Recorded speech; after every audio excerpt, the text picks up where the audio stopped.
Hey, everybody, it's Friday. Happy Friday. It's January 23rd, 2026. I'm Rich Tola, and here's what's cooking for today. Number one, top 10 reasons to ban social media for tweens. I believe so.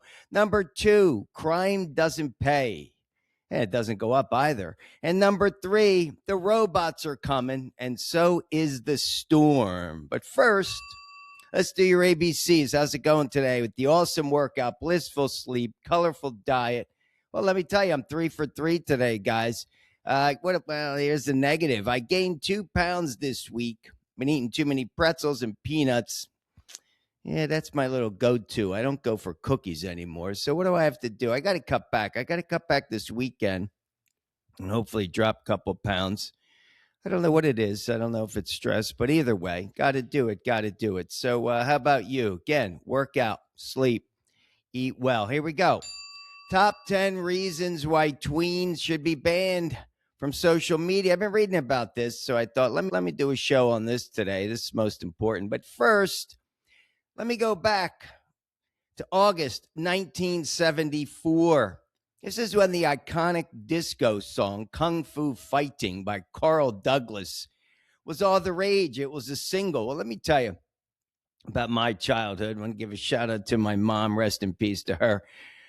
I was 11 years old at the time, right? And I remember, because that's a tween, right? 11, the prime age. And what did I spend most of my time doing? Listening to that song. There were two songs. I don't know if anybody remembers the 3 Degrees. When Will I See You Again? That was a hit, came about the same time.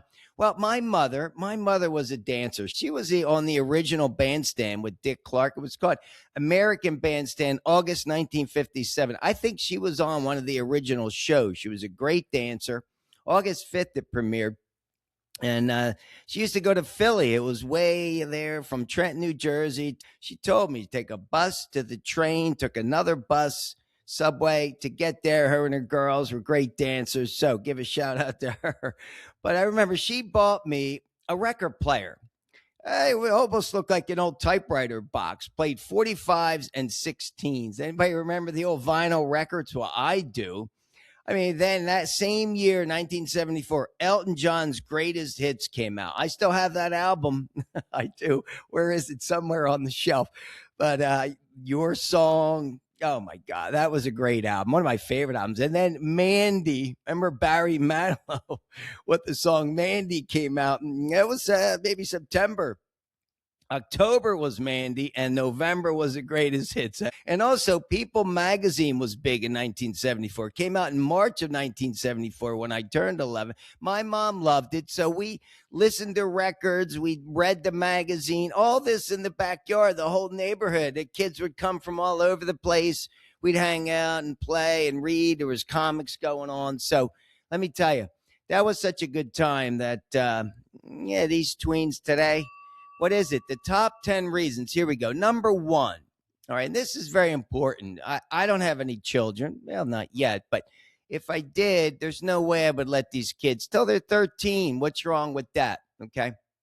Here's why they should be banned. Number one, anxiety and depression. It says higher usage is linked to depression and anxiety with tweens and teens. Now, they said using social media for 3 hours a day or more doubles the risk of both anxiety and depression.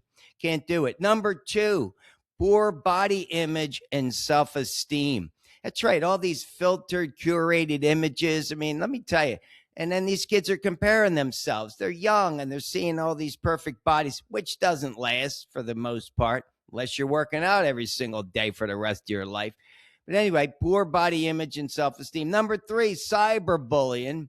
There's no doubt it's harder to escape harassment on the internet. So tweens are more vulnerable to it. Let me tell you, I saw bullying in school. There's a lot of that going on. So anyway, cyberbullying, bad thing. Number four, predators. That goes without saying. Easy to hook these kids. Number five, inappropriate and harmful content. Let me tell you, myself, was on social media recently, and I watched the fight. Like, these kids fight, right? And they film it. I mean, I was in school. You guys read it in my book, The Sub. Tales of an Inner City Teacher. Girls are fighting. They whip out their phones. They go, fight, fight, fight. And they, no, it's true. It's really sad because the minute you watch one of these, then you're seeing it in your feed. It's like, oh my God, this guy wants to see fights. So these kids are experiencing that. That's not good. There's no way that's harmful without a doubt. It's inappropriate. What about all this nudity? I mean, nowadays, forget it. Everything's sort of jumping out. So, they talk about self-harm, eating disorders, and these viral challenges. I don't know. I'm not too familiar with that, but I do know kids used to surf in New York City. They had kids riding the subways on top of them, all this crazy stuff. So number 5 is crucial: inappropriate, harmful content. How about number 6? Sleep deprivation and poor focus. Without a doubt, with the blue light coming from the computer, mental overstimulation, it's proven that constant screen time and all these notifications, I get these notifications at night, they disrupt your sleep. What about blissful sleep, right? The ABCs.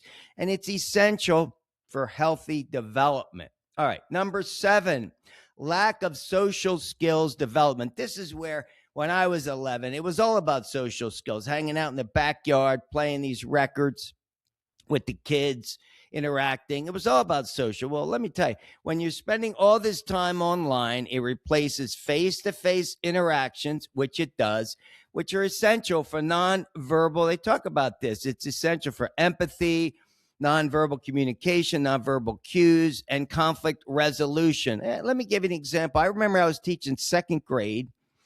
This was in Los Angeles, right? And there was this little boy. He was one of the bad apples. You go back to the show last Friday, we talked about that. And all the other kids were aware of him because he would just, he'd get these little laptop computers. Well, they're whatever, iPads are distributed out. The kid kept going to YouTube. And this is the first time I heard about this guy, Mr. Beast. I didn't know who he was. And the kid would not stop. I had to take it away. He went crazy. This kid went nuts when I took away. I said, what are you watching? Yeah, I'm watching Mr. I mean, who is that? I mean, this was way back in 2017, 2018. But anyway, it's important stuff. All right, how about this? Number 8, impact on academics and physical activity. Without a doubt, excessive screen time can distract from homework. Distract? There is no homework. They're not doing homework. They're on the screen. Physical activity, forget about it. They don't take gym class. The good news is the little kids just run around. I remember one time, true story. I went to teach. I was teaching 5th grade, and it was a gym class. This is in my book. And the teacher, he says to me, well, it was hilarious. He's sitting there in a chair. He's got him laying on the ground. I don't know what they were doing, stretching. So he says to me, hey, listen, you could either go outside or you could stay inside. I give these kids a choice. They could do whatever they want outside or inside. They can play basketball, whatever. He's like, I'll stay inside. I'm like, cool. I'll go outside. Well, guess what? No kidding. I had 72 kids outside. He had 3. There were 75 kids between these 2 classes. I had 72. He had 3. I was going nuts. They were climbing the fence, climbing trees. It was unbelievable. Try to get your arms around 72 fifth graders. Good luck. Anyway, there's no doubt physical activity. What about family time? All this is vital for a child's overall well-being and academic performance. All right, number 9, addiction and impulse control. Social media platforms are designed with features, likes, scrolling, all that business. It stimulates the brain's reward center. I mean, everybody's looking at how many views, how many likes. You can't help yourself. And it's potentially leading to addictive behavior. Without a doubt, a tween's underdeveloped prefrontal cortex, read this, a tween's underdeveloped prefrontal cortex makes them less equipped to regulate these impulses. So a kid's more likely to get addicted. This 2nd grader was addicted.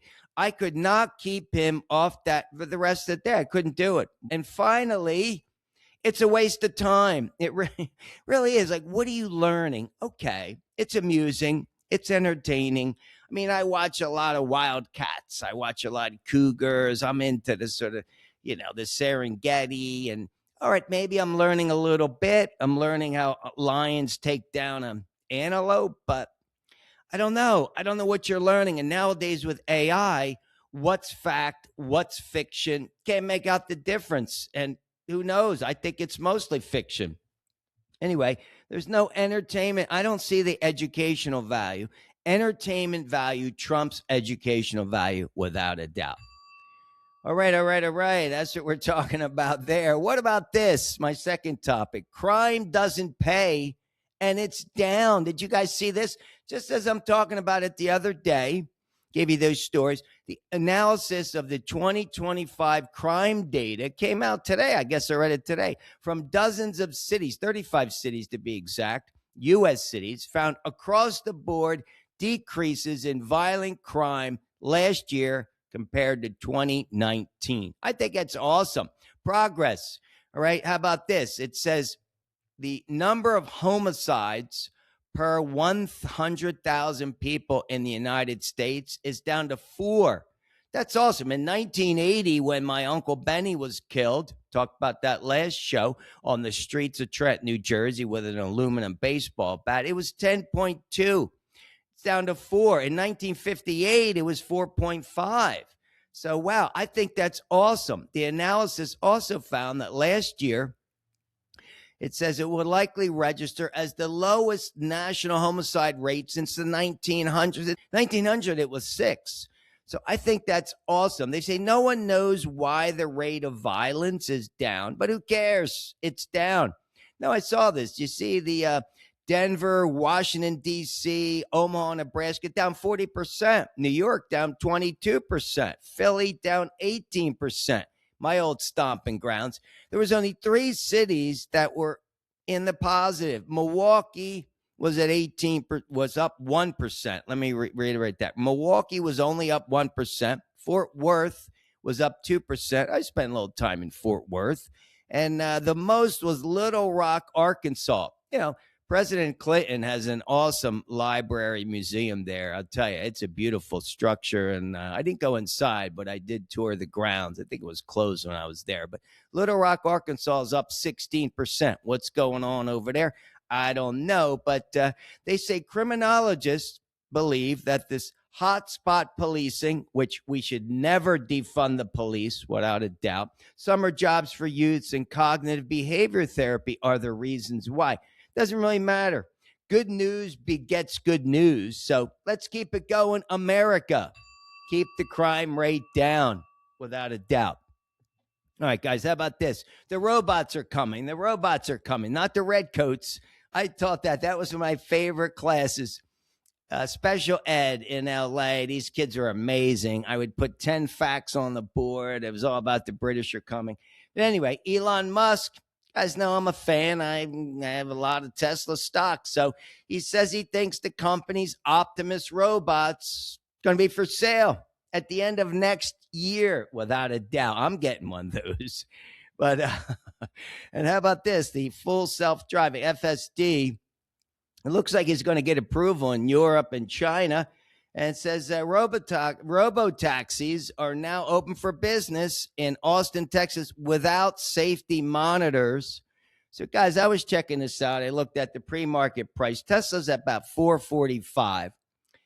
I'm not one to give stock recommendations. The last time I recommended Tesla, I was teaching school. It was around $150 when it crashed. I told the woman, you should be buying it. Don't know if she did. But now I believe Tesla's going to be at 600 12 months from today. I predict we see the 600 number. So giving you a little recommendation. Yeah, I'm also a crypto Bitcoin fan. I'm not going to tell you what to do there, but I do believe that is the future. So there's my little tips for today. I'm not telling you to be betting on anything, but if I were you, I do some load ups on that. How about this? How about this? The storm is coming. Everybody knows that. It says 30 states are in the path. I looked at that swath there. 160 million people are in the storm's path. From Denver all across to D.C., up to Boston, down to Dallas. Dallas is going to get hit. How about this? New York, Chicago, Philly. Check it out. Remember in 2016, today, it's a throwback to 2016 on today. There was 27.5 inches were registered from that storm in Central Park, New York City. Most snow since they started record keeping in 1869. I've been in New York when the snow was really coming down, let me tell you. But hunker down, everyone, and whatever you do, don't eat too much. All right. And finally, this is kind of cool because it's affecting me. Micro vacations. They're going to be all the rage in 2026. 1 to 3 day trips. Hey, I did the trip to Chattanooga. Next week, I'm heading out to LA. I want to go check out Tucson, Arizona. I'm going to go to Chicago. So I'm doing that this year. I'm going to Japan. I'm not going to be 3 days there. A little longer than that. But get yourself a micro vacation and spice it up a little bit. I think that's going to be all the rage, even these far-flung destinations. Who knows? Do it. All right, guys, that's it for today. Have yourself a safe, a warm, hopefully not too much snow in your neighborhood, but hunker down this weekend. Get your workout in. Focus on the ABCs. And as always, have an awesome time. Peace.